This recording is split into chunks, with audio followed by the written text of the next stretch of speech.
What's up guys, welcome back to another video. This is another baseball reaction, and the video we're reacting to today is Chart Party, my favourite worst baseball player by John Boyce. From what people have said, this guy is from SB Nation. I don't know if he's still on SB Nation or if this channel was from before he joined SB Nation, I'm not too sure. Or maybe he does both at the same time. But I've seen a few of his videos. I remember one, I think it was like all the score, every score in American football history, and it just involved so many stats. And from what I've said in the past, I really enjoy statistical type of videos because for me personally, it's just one of those things that intrigues me, as well as seeing like the gameplay of like players and seeing them just doing insane things. But something in my something for me personally, I just really enjoy seeing stats. This video was suggested from my Discord, so if you want to join that, make sure you click the link in the description, because most of my videos from at the moment, again, I'm still mixing it up. I'm going to choose some comments from comment suggestions and some from my Discord, but at the moment the suggestions from my Discord, because I'm spending so much time on it, I'm just seeing them a lot more, and it's just intriguing to see what sort of things you want to see. But again, this has been suggested a lot, and I'm just excited to see like what it's about. And again, I know it's going to involve a lot of stats, and also to do the title, like my favourite worst baseball player, like I'm intrigued what that could actually mean. But let's get into it and see what's about. July 2014, somewhere in El Paso, Texas, a man named Jeff Francoeur is trapped in a bathroom. The door's tied shut. He can't get out. Let's back up just a little bit. There have been nearly... What is the 720? Wait, I think I've won that right. Oh, it's just the video quality, isn't it? Just the pixels seem a bit 17,000 batters in the history of Major League Baseball, and about 1 in 10 were thrown into the fire right away, which is to say they were sent to bat 100 times in their first 30 games. I was trying to find the most exciting start a hitter ever had, so I looked up all of them and I sorted them by slugging percentage. I like that stat. It's easy. It's a fancy way of saying bases per at bat. The higher the number, the more you're clobbering the ball. Okay. As you'd expect, most of these rookies were not clobbering the ball, because being a rookie is really difficult. Most of them were below average. Okay, so kinda too early for a tangent, but I'm guessing you want to see who's at the very bottom of this really sharp cliff. So yes, we can talk about Vic Harris of the 1972 Rangers, who slugged 121, which is awful. He started his career 0 for 36 with 11 strikeouts. It's kind of painful to look at, honestly. Why wasn't he benched? What kind of cruel manager would keep sending him out there to... Oh, hey Ted. Stories like that make these rookies all the more impressive. The guys who enter the league and immediately start wrecking shop.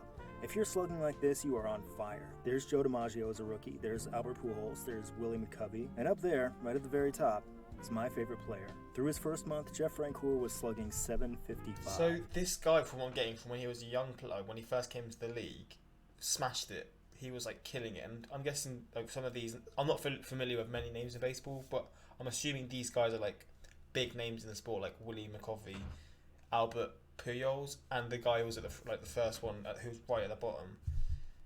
And I'm guessing this guy, is this guy? I'm excited to see. He had achieved the most explosive start in the history title of could Major lead to this because League he's starting Baseball. well. We'd never seen anything like it, and then his numbers went down, way down, and they stayed there for more than a decade. This is the story of one of the greatest rookies in baseball history, who became one of the least valuable players of all time. Wow. Okay, this is gonna be a sick video actually. I love the way he edits in this one. So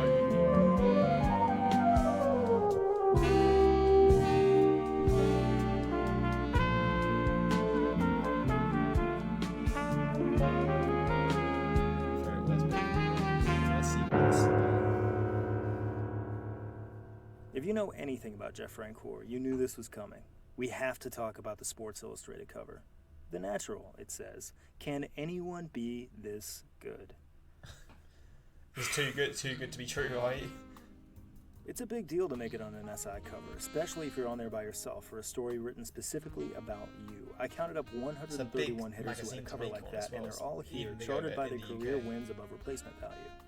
Except for Harry Chappas, I'm not counting him. There isn't enough sample size. He only played 72 games in his career, and he only got on the cover because people thought he was short. He was 5'7". That's not even all that short, especially not for a shortstop. I don't know, baseball's stupid. Anyway, so the higher you are in this chart, the better. For example, Babe Ruth, Ted Williams, Barry Bonds, way up there. And even if we go all the way down here, we still find some good players. Ron Gant, Benito Santiago, etc. All the way in the corner, we have Tony Conigliaro, whose career was tragically derailed by injury, and we have Clint Hurdle, who didn't really stick around that long. But you see the very least valuable player on this chart, the one who looks like a tricycle in a balloon race? That's our main man, the Natural. And I'm just intrigued. I mean, it's going to explain in this video, but how can someone start like as soon as they join the league as a young rookie, or as just a young player, a young rookie again? How can they start so well and then just drop off? Like, that intrigues me, because from what he said, being a rookie is one of the hardest things in baseball, because obviously you're young, you're being thrown in the deep end straight away, because this sport is like focused on so many different things. And to start well and then to fall off is something that really blows my mind how that's possible. Years later, Sports Illustrated seemed to recognize their mistake. Look at the guy who's just as far away from the trend line, only in the other direction. That's Mike Trout, who really is incredible. You know what they put on his cover? The Supernatural. I mean, it's not fair. It's not like Jeff Francoeur ever has to be put on the cover. But at the same time, I understand why they put him there. July 2005, Francoeur is in AA ball. He's not setting the league on fire or anything, but he's hitting well enough. The next day, he skipped AAA entirely, joined the Atlanta Braves, and took his first major league hit deep for a home run. He hit another a couple days later, Wow. and then he sat on the bench a while.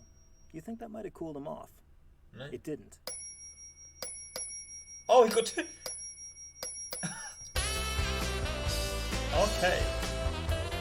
So he was a banging form back then, yeah. After 30 games in the bigs, Francoeur had the 7th highest OPS in the history of That rookies. is wild. OPS stands for And on-base in percentage.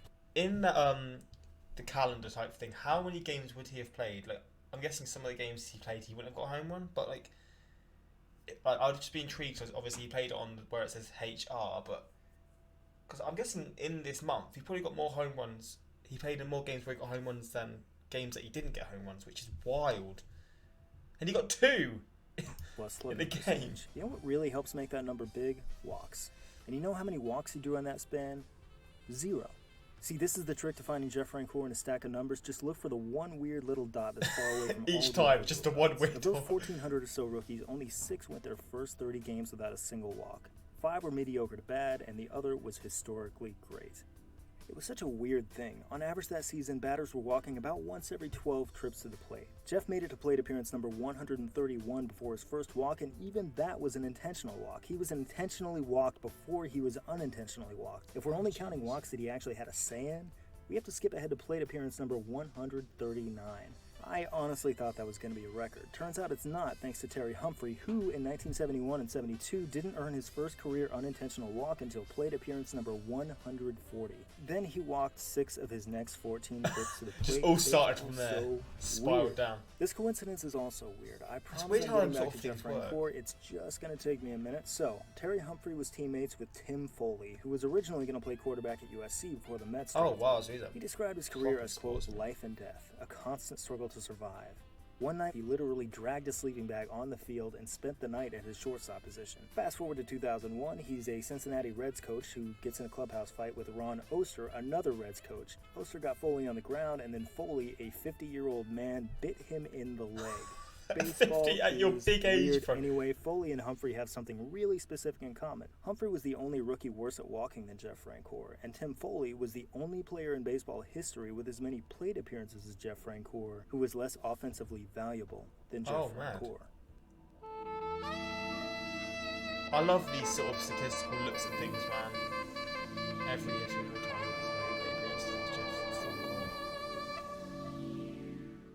Let's take a tour. Babe Ruth, Ted Williams, Mickey Mantle, Barry Bonds, Miguel Cabrera, Hunter Pence, Billy Butler, Jeff Francoeur. Once again, all by himself. He's These always wins above just replacement on stats his are so own. cool sometimes. I'll explain. Let's compare Francoeur to J.J. Hardy, a very similar hitter. They've been to the plate a similar number of times, both have an OPS of 720, and their slugging and batting average are basically the same. So how does Hardy have 18 offensive wins above replacement and Francoeur only has like one? Well, that's the above replacement part. See, Hardy is a shortstop. Last year, there were only 5 shortstops in baseball who could do better than that 720 OPS. It's hard to find a shortstop who can hit as well as Hardy. Meanwhile, there were 39 such outfielders. The more people out there who can do what you do, the less valuable you become. And that is why Hardy, the shortstop, is here, and Francoeur, the outfielder, is here. Francoeur's production cooled down after the first 30 games because nothing of that nature is sustainable, but a hitter generally gets better in his 20s. Frenchie was getting worse halfway through the 2009 season. Oh, that is insane. This stat is crazy. So all the projected sort of, like his projected stats from after that, like from after he was playing, like in the early stages of his career, it was all so much higher. Then actual, it just drops off so The big. Braves did something that a few years prior would have been unthinkable. They traded their hometown guy to their arch rivals. Francoeur was in shock. You imagine getting traded, he said, but you don't imagine getting traded to your biggest rival. Oh, mad. He was right to be in shock, because trading was something the Braves and Mets just never did at the major league level. Across a 19-year span from 1996 through 2015, the Jeff Francoeur trade was their only trade with one another. About a month after being traded, Jeff Francoeur suffered what I consider to be the saddest at-bat in the history of baseball. Bottom of the ninth. Mets are down 3. Angel Pagan leads off and hits it between first and second. He reaches on an error. Luis Castillo is up next. He hits it between first and second and reaches on an error. Daniel Murphy is up. He hits it between first and second and reaches on a ground ball hit. The Mets' luck this inning is unbelievable. Jeff Francoeur steps up. They're down 2 with 2 on and none out. Like all 3 guys before him, he hits it between first and second. The runners go. Line drive caught by Brumlett. He makes the 10. It's Oh no, he's absolutely messed out. All 3 It's out only from the him. 15th unassisted triple play in the history of Major League Baseball, and it hasn't happened since. Oh, The game my was over, days. but Jeff just stood there, staring at the ground, the unluckiest hitter on the planet. This was the 195,851st game in the history of Major League Baseball, God. and it was only the second game to end with an unassisted triple play, putting his odds at nearly 100,000 to 1. Oh my I must have god. been thinking, how did this happen? How did I get here? How did any of this happen? From such a promising player to these kinds of levels. That is so unfortunate. Oh no, he's just put it in the Illustrated magazine, man. I mean, I don't know. I'm not a hitting coach. I can show you where he liked to swing the bat. He swung a little more than usual over the plate, which seems fine, but look at all the pitches he saw outside the strike zone. He loved to chase up in the zone, he liked to try to golf the ball, and he swung at inside pitches 2 or 3 times as often as the average player. My guess is that for the first month of his career, this helped him, and once the other teams got the scouting report It's on him, clearly on it like really lopsided to didn't. one Francoeur is side. now mired right? in the second worst 5-year skid of the last 25 years. The worst belongs to Unieski Betancourt. Man, those 2012 Royals really were special, but there's something I want you to look at. Over the course of baseball history, there have been 44 similarly bad 5-year stretches, and a lot of them belong to players who bounce from team to team, but none between as many teams as Frenchie. He was in 6 different organizations, and while I was researching this, the Marlins traded for him, so let's make it 7. He's now You're trying to get played rid of for him almost the each entire time. NL East. I figured that had never happened before, but again, Maybe that's I was why, wrong because his if you can't settle somewhere, if you're not like, I mean, I can't speak because I don't know, like, I wasn't there to like really witness how poor he was. Even though the stats are here, you've got to like watch it to understand it fully. But like, if you're getting traded like constantly and you're not allowed to settle, you're probably not going to do as well anyway. Like that's just how it's going to be, I guess. But correct me if I'm wrong, because I might not be 100% correct with what I'm saying. But like basing it off the logic in my head, I feel like that would be the case. But who knows? I just find it wild how a career can go so downhill. Teammate did it.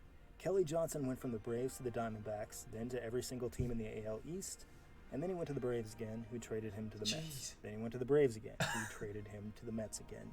Anyway, Frenchie is interesting because he's not like other players who have been traded a lot. Octavio Dotel was one of the greatest strikeout artists in the history of Okay, the so maybe I'm wrong Kenny then. Lofton was a good hitter and a great base 13 stealer and should teams. probably be in the Hall of Fame. Matt Stairs evolved into one of the greatest pinch hitters of all time, but Jeff Francoeur doesn't really have a statistical specialty. He's better against lefties, but even then he's below average. He's a good, not great fielder. He's not much of a base stealer. He's certainly a below average hitter. Numbers-wise, he's a baseball layperson. No, see, Jeff Francoeur's specialty is that he's an awesome dude and everyone likes him, which is something that's impossible to chart, but I'm still gonna try. So Frenchie's in the outfield in Oakland one day, and fans in the right field stands are heckling him because they always do, and Frenchie starts talking to him. They kind of warm up to each other. And after the game, he hangs out with him. The next day, he figures they could probably use some beer money, so he gets a ball, autographs it, ties a $100 bill to it, and chucks it their way. A while later, he visits them again. They give him some snacks and a t-shirt with his name on it. He repays them the next day with a signed bat and 20 pizzas for the whole section. To these fans, his value was enormous. Francoeur's relationship with A's fans is unlike anything I've ever heard of, because here's the thing. Jeff Francoeur has never played for the A's.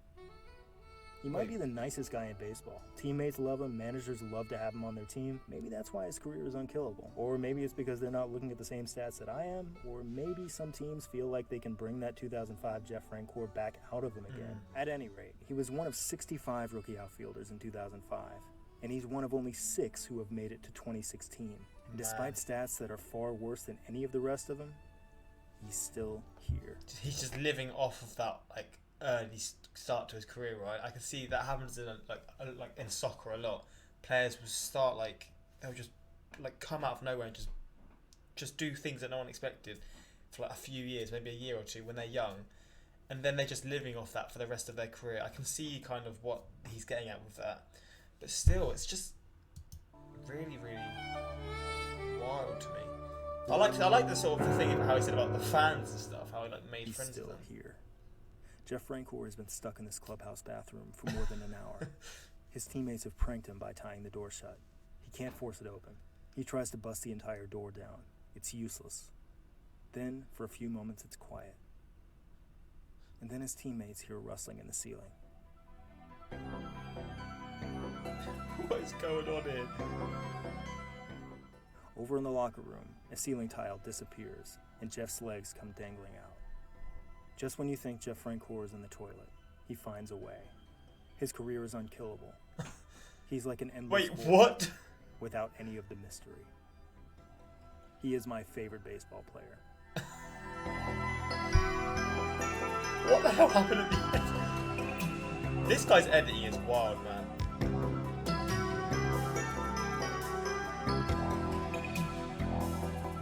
I'm gonna get laughed at for this, but I need to search this right now. Wait. I just need to... I don't know, I was looking at there. I'm gonna get laughed at, because if this isn't actually a real thing, that picture makes me feel like Jeff... How do you spell his name?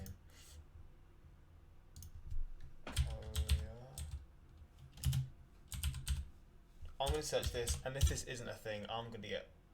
Oh, he actually got... Look. He actually got the roof. Wait, what? Okay. He's got the weirdest career I think I've ever seen. This is a cool video. I like how he sort of labelled it, because it does make sense. Like, he's not a great player, or he didn't have a great career bar the first, like the early stages of it.